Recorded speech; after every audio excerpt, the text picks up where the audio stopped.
Il n'y a aucune cruauté en Dieu, ni aucune en moi. Bonjour et bienvenue à la leçon 170. La cruauté, tu vas peut-être me dire, je ne suis pas cruelle.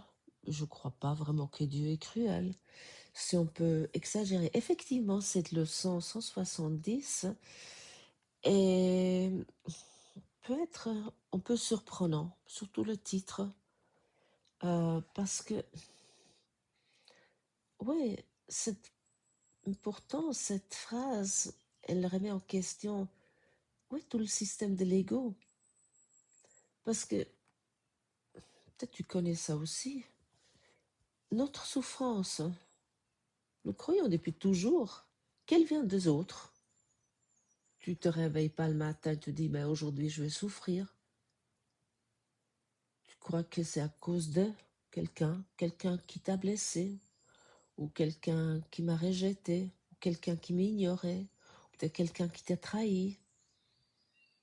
Et qu'est-ce que nous concluons?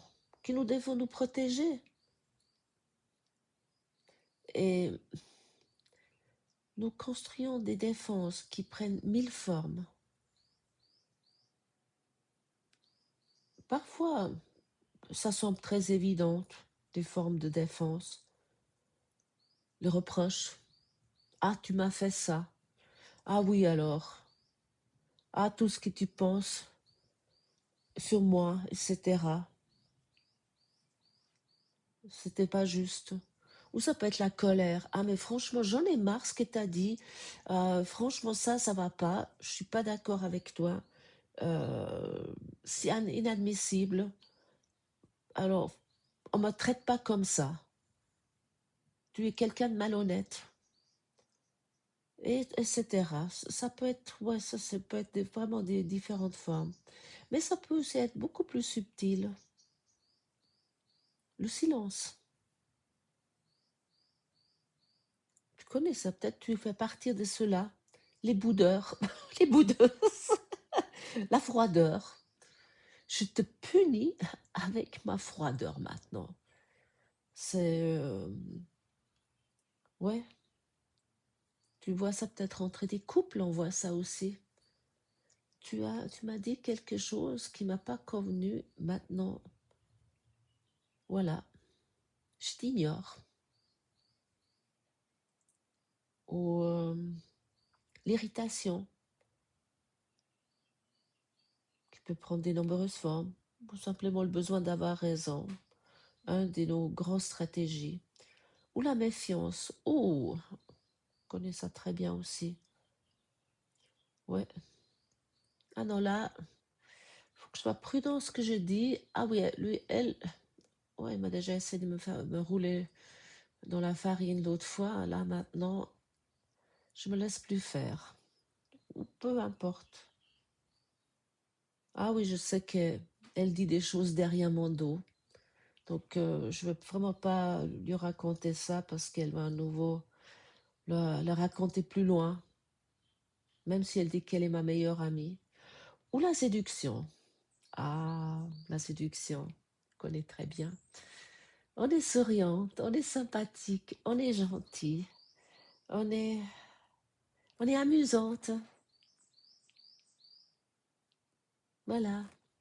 Mais comme ça, j'ai tout sous contrôle. Ah oui, je suis toujours gentille. Ah, tout le monde peut venir n'importe quel manger chez moi. J'ai fait à manger pour toute la famille, pour mes enfants, pour mes petits-enfants. Ah, je suis toujours disponible. Ah, je garde mes petits-enfants. Je suis une grand-mère, je suis une mamie fantastique. Ça peut être la séduction, la manipulation. Ah oui, ah oui, mon employé là, il m'est fort utile. Donc, ah, ouais, je sais comment le manipuler. Ou les exigences, ça peut aussi être une défense. Ou la jalousie. Ah oui, elle a plus de chance que moi. Elle était plus gâtée par la nature que moi. Elle a des meilleurs gènes. Ou le contrôle. Ou encore le repli sur soi. Ah, moi, je me fais tout petit. Ah non, je parle pas. Ah non, Ah non, moi, je vais pas là. Je connais pas. Ah non, je veux pas faire ça. Ah non, je veux pas. Non. Ah, ma femme elle m'a demandé d'aller à une conférence sur la spiritualité. Ah non, là, je vais pas. Ah non, non, moi, je reste en dehors de ça. Ou, ah non, je reste dans mon coin. Et toutes ces réactions poursuivent le même objet. Empêcher une nouvelle souffrance. Ah non, moi, je vois plus ma belle famille, ou je vois plus ma belle fille. Je connais très bien ça. Ah, dès le départ, on m'a critiqué. On m'a dit, ah, j'ai 50 plus que mon partenaire de vie. Ah, elle est bizarre, elle est dans une secte.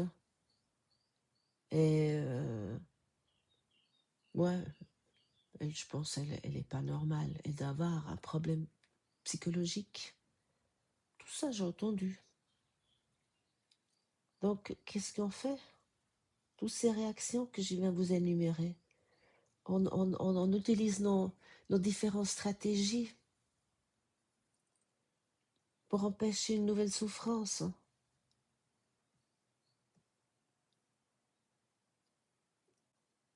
Et l'ego, il nous... Oui, il essaie de nous convaincre. Il essaie de nous persuader que ces mécanismes nous protègent. Nous sommes sans cesse dans ces mécanismes de protection, de défense. Parce que, et pourquoi? Parce qu'au fond, ouais, chaque fois que nous nous défendons sous des formes les plus subtiles, nous confirmons que le danger est réel, que nous ne sommes pas dans l'unité.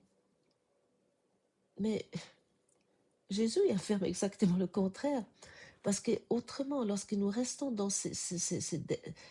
dans ces défenses, nous donnons de la réalité, ce dont nous voulons nous protéger. Mais la leçon, elle dit, avec une incroyable clarté, tu fais ce contre quoi tu te défends. Tu fais contre quoi que tu te défends. Et par ta propre défense, à son encontre, celle-là est réelle et sans issue. Dépose les armes et alors seulement tu le perçois faux. Oui, nous avons fait contre quoi que nous défendons. J'ai par exemple, moi, un de mes grands thèmes, c'est la famille de mon partenaire de vie, autrement dit, ma belle famille. Mais parce que lorsque j'ai rencontré mon partenaire, alors c'était pas, on m'a pas accueilli les bras ouverts, bien au contraire. Euh, C'était pas du tout ça. J'ai jamais été, j'étais un peu la personne non grata.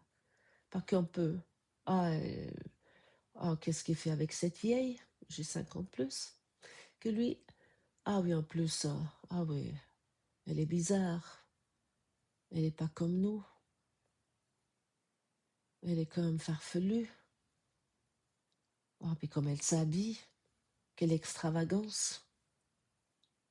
En plus, elle est étrangère. Bon, il y a déjà des étrangers ici dans ce pays, mais bon, c'est peut-être pas ça. Mais on ne sait pas d'où elle vient, elle ne sait pas de quelle famille elle est.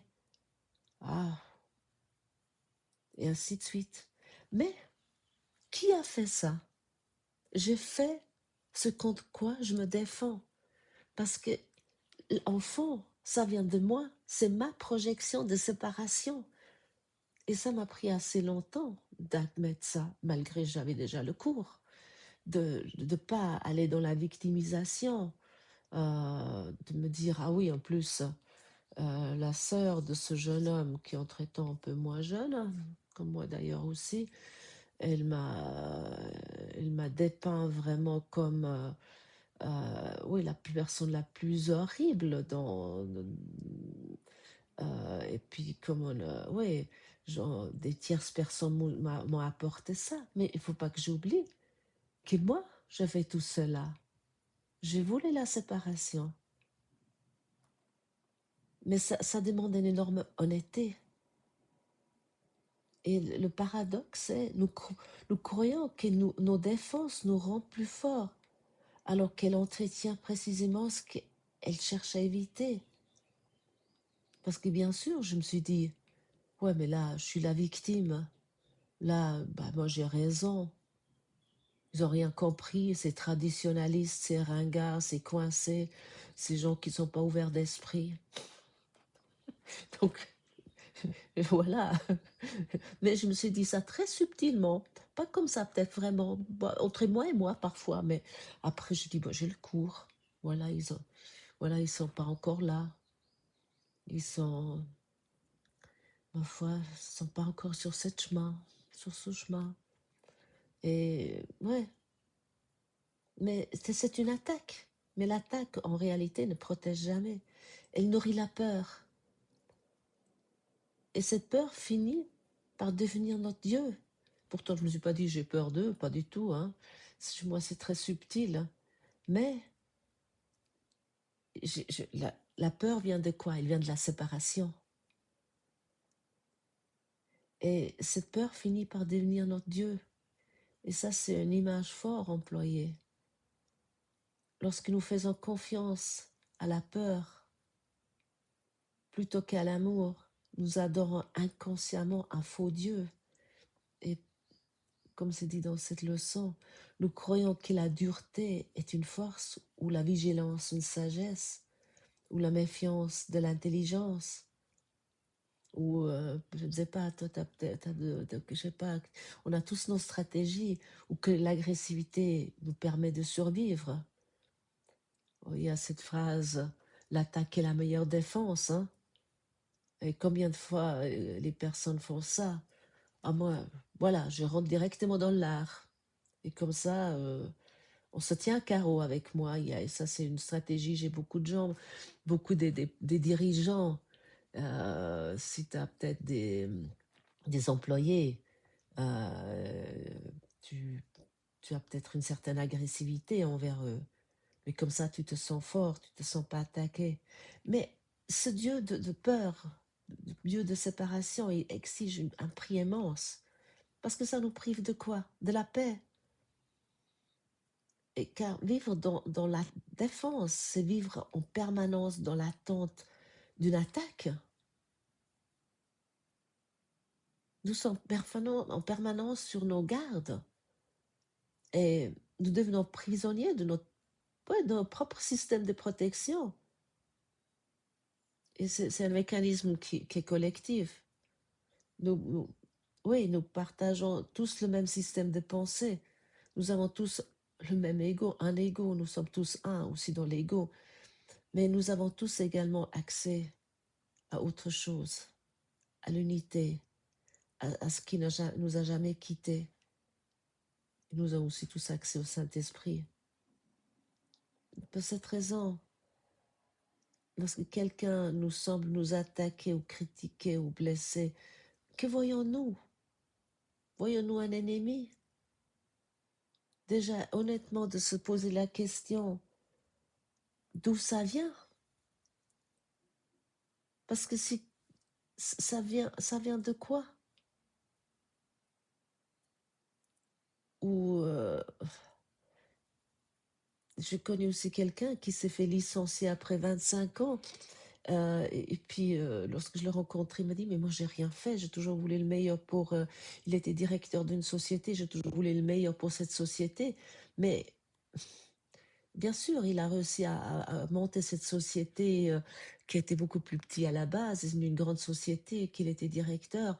Et du coup, mais il n'était pas patron, il n'était pas propriétaire. Et puis, il a toujours eu ces petites critiques envers le propriétaire, mais qui étaient très subtiles, qui n'étaient pas forcément très ouverts. Mais à un moment donné, voilà, c'est que il y a eu ouais, cette attaque. Ça revient. ça revient d'une manière ou d'une autre si nous sommes dans la séparation et pas dans l'amour et pas dans l'unité. Et c'est ça qui semble peut-être être cruel d'or, mais en fait, tout est en nous. Mais nous ne sommes pas victimes de ça. Et, et lorsque nous voyons un ennemi d'or, c'est en fait un appel désespérément à l'amour. Et ça, cette idée est probablement une des plus difficiles à accepter lorsque on se dit, bah, je me suis dit, avec la mère de mon partenaire de vie ou sa sœur qui semblait quand même être très attaquant envers moi et très critique et très jugeant, de me dire c'est un appel à l'amour. Oui, c'est difficile à accepter, mais de reconnaître c'est ma projection. Et ma projection que je mets dehors, c'est ma peur, c'est mon appel à l'amour et rien d'autre que je mets dehors. Et oui, certaines formes de violence sont profondément choquantes, mais nous sommes invités ne pas jamais de justifier un comportement. Nous demandons simplement de reconnaître son origine. Toute attaque est un appel à l'amour. Toute colère cache une peur. Toute agressivité révèle une souffrance. Par exemple, lorsqu'un enfant pleure, nous comprenons naturellement qu'il a besoin de l'aide. Lorsqu'un adulte attaque, nous oublions souvent cette évidence. Et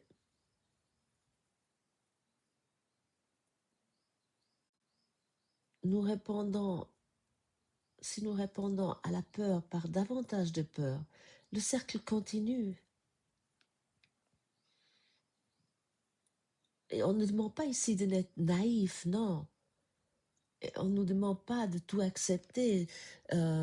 Parce qu'il y a aussi une chose, lorsque nous pouvons parler de la même chose, mais ça dépend de l'intention.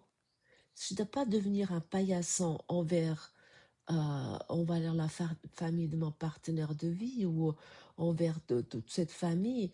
Non, mais ça dépend. Si je parle en me souvenant de l'unité, je peux dire tout, mais en me souvenant que nous sommes un. Mais si il y a encore une once de défense, une once d'attaque, une once de séparation en moi, à ce moment-là, je suis justement dans cette cruauté, on pourrait dire. Et ça dépend, oui, nous apprenons simplement de ne plus répondre depuis notre propre peur ou de ne plus notre séparation.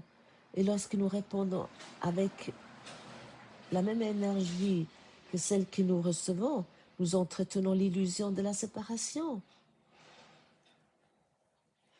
Et lorsque nous reconnaissons un appel à l'amour, quelque chose en nous commence à guérir, un appel au pardon, à ce moment-là, il y a un changement intérieur. Nous cessons de rendre l'autre responsable de notre état intérieur et nous reprenons la responsabilité de notre esprit. Et voilà le véritable choix. Ce n'est pas le choix entre deux personnes, entre deux situations, ni entre avoir raison et avoir tort. C'est un choix entre la peur et l'amour. Et chaque jour, chaque journée nous offre d'innombrables occasions de pratiquer. Et chaque, on pourrait dire, irritation devient une salle de classe. Et chaque conflit devient une invitation. Et chaque blessure devient une opportunité. Et petit à petit, nous découvrons que, que l'amour n'est pas une émotion fragile. Il est notre état naturel.